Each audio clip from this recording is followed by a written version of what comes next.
Conservatives, Lisa Booth and Charlie Kirk says, it's got to stop. Democratic strategist Jessica says, making the government the boogeyman is what's got to stop. So, Lisa, to you first. You say enough, right?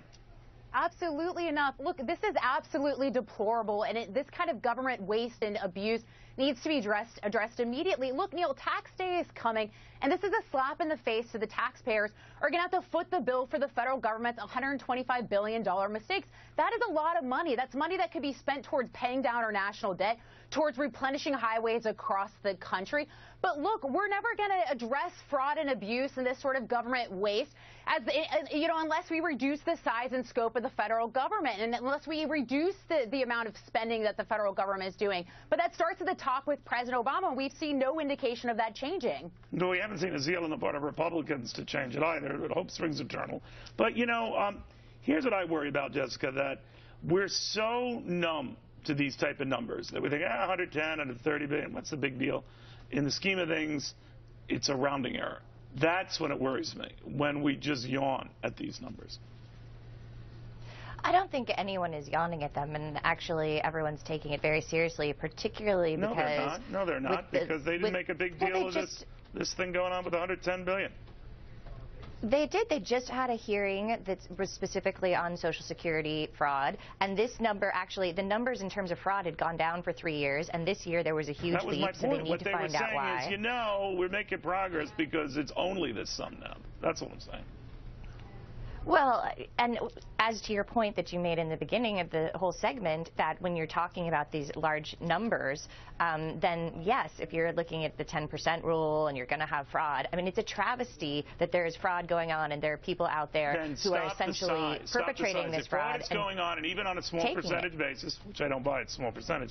Charlie, I'm just saying, you got to stop the aggregate. You got to bring down overall size of government. Well, if you're not, I mean, the argument is like, if you're spending less, there's still going to be fraud that's going on. But what happens is when we have situations, right or left, don't accept. And there's another culprit here that I want to point out. It's the language that these politicians use. So they came up with this budget. They say they're cutting spending. They're not. They're only cutting the growth that we're increasing spending. So we have to talk about the way that we budget in Washington, D.C. is extremely deceptive. It's baseline budget that was passed in the 1970s, and it's an excuse for politicians not to cut spending, but to go to their constituents and say they're indeed cutting spending. So when $125 billion comes in waste, and it's really not waste, it was just payments that were made to improper things. Real waste is what's going on in the Department of Defense, Department of Energy, Department of Education, where we shouldn't be having these employees. That is waste, but I think it goes down to the politicians that have been deceiving us in the way that we've been doing our budgeting and saying they're cutting spending when they really aren't. Lisa?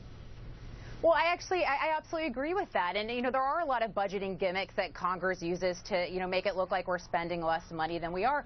But look, my biggest concern, let's look at the main drivers of our debt, right? And that's entitlement spending. That's the mandatory spending. And unfortunately, we have a president with President Obama who has added on top of it with a $1 trillion Obamacare, right? And we're going to see examples of waste, fraud, and abuse with Obamacare, just given the size and scope of it. But here's what worries me, guys, and just I'll raise this with you. We start saying the deficits aren't nearly a problem because as a percentage of GDP, they're not what they were, even ignoring the fact that our debt is getting bigger and bigger. And that's like me saying that on Jupiter, I guess, I'd be svelte. The fact of the matter is, it is still a big number. And I'm worried that people now are cavalierly dismissing this because they're saying, well, at half a $1 trillion, it's no longer $1 trillion, so count your blessings. That's what's perverted. What do you say? Well, yeah, I agree, and I think also, to Charlie's point, you have to be, not pound-wise and penny, foolish. You can't and say, okay, we're going to start. We're talking gargantuan sums that are tons. Yeah. But what we've done lately is make these sort of political football issues out of all what we're doing in terms of spending, and we're shutting down the government for a few days, whatever. That doesn't help us in terms of waste or fraud, which is what we're seeing. On the right or left, I don't think anyone's above having created this mess. I just believe we've got to get a control on the aggregate spending because we can't support it. The way things are, we can't support it. If we're taking in nearly $3 trillion and we're spending $3.5 trillion, and then we're saying that's a home run, then, Charlie, my worry is we're in the wrong home. No, exactly, and no private enterprise could ever exist like this. They could never function. And the biggest philosophy that the problem with government has is that their employees have no incentives to cut these costs.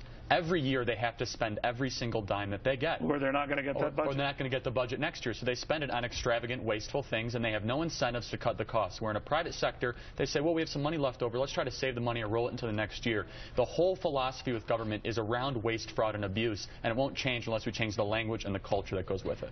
Well, a lot of but this fraud is actually people making claims. I mean, this fraud is going to this increase was in Medicare and Medicaid fraud, where you've got hospitals and home health care workers that were making false claims. And if you don't have but if you don't have government employees there who can do the research, it's out of control.